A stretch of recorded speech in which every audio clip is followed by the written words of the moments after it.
اعوذ باللہ من الشیطان الرجیم بسم اللہ الرحمن الرحیم یا ایھا الذین آمنوا اوفوا بالعقود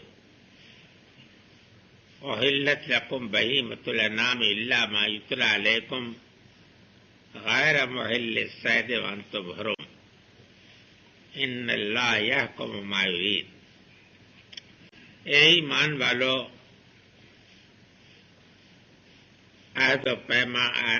عہدوں اور پیمانوں کو پورا کرو۔ تمہارے لیے چوپایوں میں سے جتنے بہائم ہیں وہ حلال کیے گئے بجز ان کے کہ جن کی فہرست تمہیں پڑھ کر کے سنائی جا رہی ہے، نہ جائز کرتے ہوئے شکار کو حالت احرام میں۔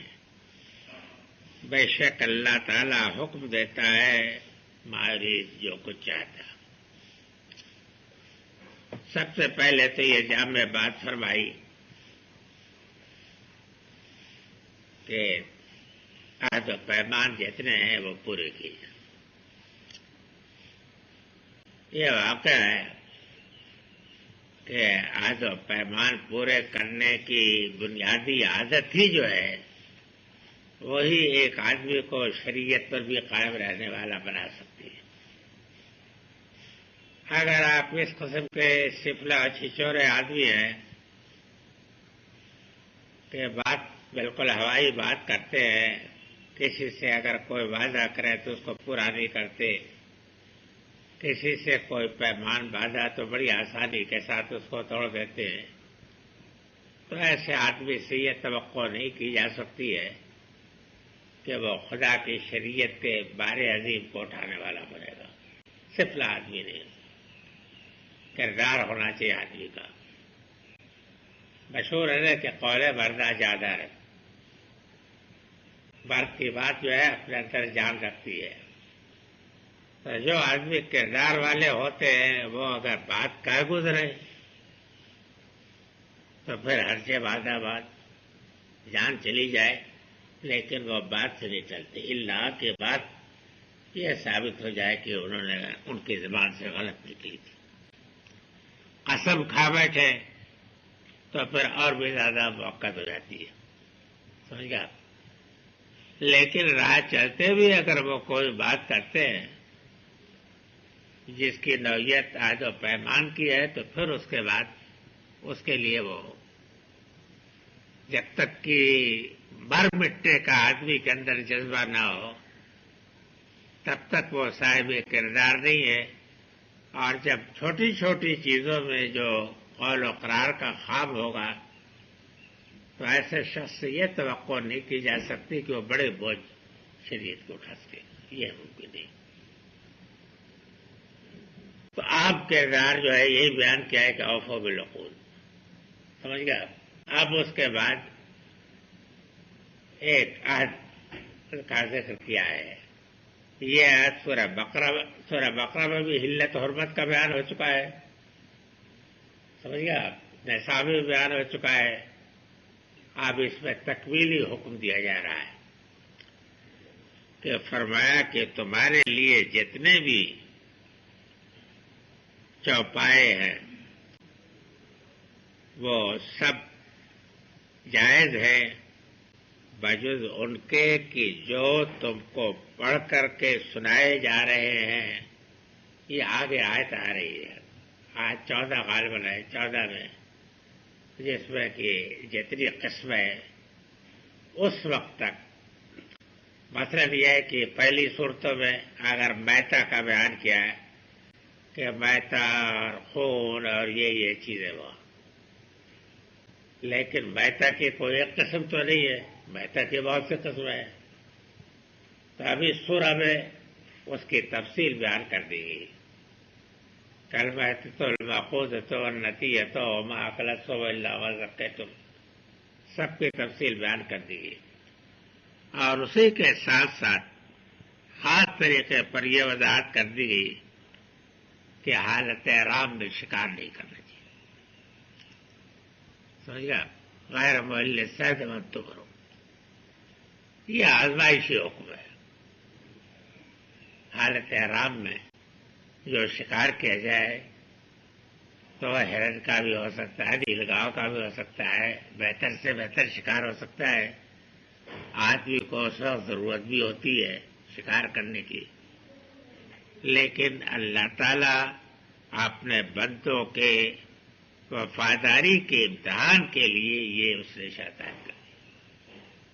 پھر یہ بات بھی ہے کہ سمندر کا شکار جائز، لیکن یہ ہے کہ خشکی کا شکار جائز نہیں، یہ بات بھی ہے آگے.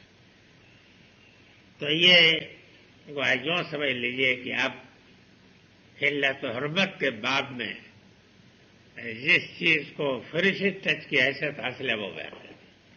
آخری چیز کہ یہ جائز نہیں ہے. باقی رہ گیا کہ اور جتنی چیزیں بھی ہیں تمہارے لیے جائز ہے، بجز ان کے کہ جن کی تفصیل آگے سنائی جا رہی ہے. الا ما یتلی علیکم کا ترجمہ یہ آپ یوں کیجیے کہ مگر جو تمہیں پڑھ کر سنائی جا رہی ہے مطلب یہ ہے کہ آگے آ رہی ہے، بیان ہو رہی ہے، آگے آ رہی ہے. تو وہ سب جائز ہے. جائز ہے کا مطلب یہ ہے کہ اب تک اپنے اوہام کی بنا پر، اپنے بت پرستانہ خیالات و عقائد کی بنا پر، اپنے رسوم کی بنا پر، اپنے مزاروں اور اپنے مقبروں کے احترام کی بنیادوں پر جن چیزوں کو تم نے حرام کر رکھا تھا وہ سب کے سب ختم، اب جائز. سمجھ گا؟ اللہ تعالیٰ نے جن چیزوں کو جائز کر دیا ہے وہ جائز ہے. سمجھ گا؟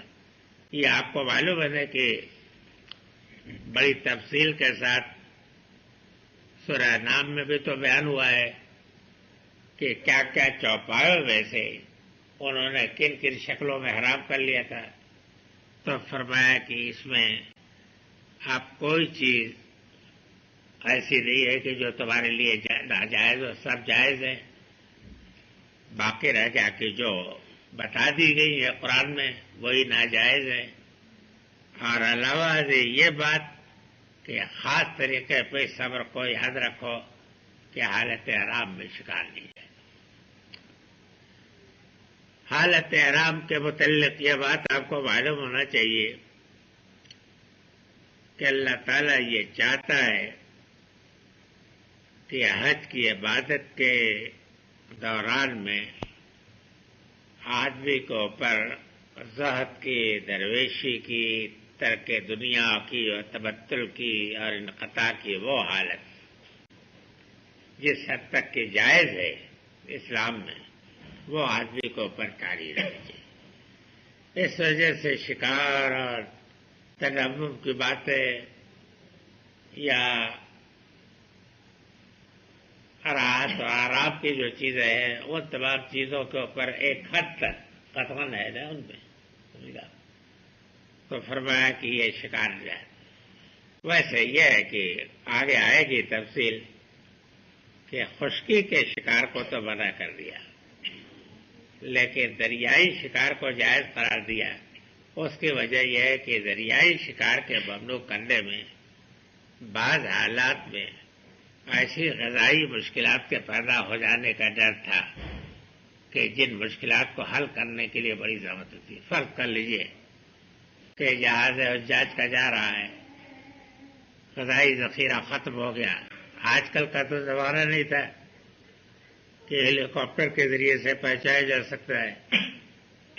اب اگر طوفان وغیرہ میں گر گیا اور جہاز کے لیے ابھی جلد سے جلد ساحل پہ لنگر انداز ہونے کا امکان نہیں ہے تو اس طرح کے حالات میں وہاں مچھلی وغیرہ کا دریا میں شکار کر کے زندگی بچائی جا سکتی ہے.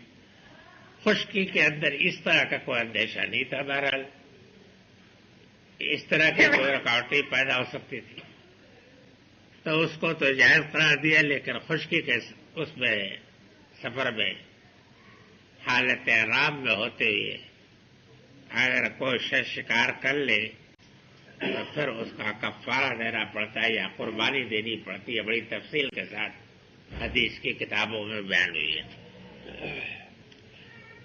ان اللہ یحکم ما یرید، اللہ تعالیٰ حکم دیتا ہے جو چاہتا ہے۔ یہاں یہ الفاظ جو ہے اس سے صاف معلوم ہوتا ہے کہ یہ اللہ تعالیٰ نے اپنے جو خاص صفت بیان کی ہے وہ ان احکام کے مزاج کے لحاظ سے ہے۔ عام طریقے پر تو آتا ہے اللہ علیم الحکیم، اللہ صبر بصیر، مطلب یہ ہے کہ اللہ تعالیٰ جو حکم دیتا ہے وہ تمام تر اس کے علم اور حکمت پر مبنی ہوتے ہیں، تو بندوں کو یہ نہیں خیال کرنا چاہیے کہ ہماری حکمت و مصلحت کا تقاضا یہ ہے اس لیے ہم یہ کریں گے، بلکہ اللہ کے حکیم و علیم ہونے پر بھروسہ کرنا چاہیے۔ لیکن اس حکم کے متعلق میں نے جیسا کہ عرض کیا، یہ امتحانی حکم ہے۔ اللہ تعالیٰ نے شریعت میں جو آپ کو احکام دیے ہیں تو ان احکام کا عظیم حصہ جو ہے وہ تو ہماری مصلحتوں پر مبنی ہے، لیکن بعض احکام ایسے بھی دیے ہیں کہ جس میں بندوں کے لیے ایک امتحان ہوتا ہے اور اس کے ذریعے سے اللہ تعالیٰ اپنے بندوں کی وفاداری اور قانون کی پابندی اور تابعداری کا امتحان کرتا ہے۔ اس طریقے کے احکام میں جو کہ بندوں کی مصلحت مخفی ہوتی ہے، لیکن اللہ تعالیٰ کے دین کی بڑی مصلحت اس میں ہوتی ہے، اس لیے کہ اسی کے ذریعے سے وہ ٹیسٹ کرتا ہے کہ کس کا تعلق اپنے رب کے ساتھ کتنا ہے، تو بڑی حکمت اس میں ہوتی ہے۔ لیکن یہ ہے کہ آپ کی مصلحت اس میں مخفی ہوتی ہے، تو جو لوگ عقلی گدے لگانے والے ہوتے ہیں وہ اس طریقے کی چیزوں پر بہت تاک پہنچاتے ہیں کہ یہ کیا، سمجھ گئے آپ؟ لیکن ان کو یہ جاننا چاہیے کہ اس طریقے کے احکام تو 100 میں سے ایک ہوتے ہیں کہ جو آزمائش کے لیے ہوتے ہیں، باقی احکام تمام تر بندوں کی شریعت کے جتنے ہیں وہ سب کے سب ان کے مفاد، ان کے مسائلے، ان کے انفرادی اور سماجی اور جماعتی مقاصد کے لیے ہوتے ہیں۔ تو مطلب یہ ہے کہ اللہ تعالیٰ نے جو چاہا حکم دیا ہے اس حکم کی اسی طریقہ سے تعبیر کرنا۔ یہ بات بھی ہے کہ یہ حکم اسی طریقے کا ہے جیسا کہ میں نے عرض کیا جو سبت کے معاملے میں یہود کو دیا گیا تھا، لیکن تفصیل کے ساتھ اس کو بیان کر دیا ہے کہ اس حکم کی حرمت کو قائم رکھا۔ اس میں آزمائش بھی ان کو پیش آئی۔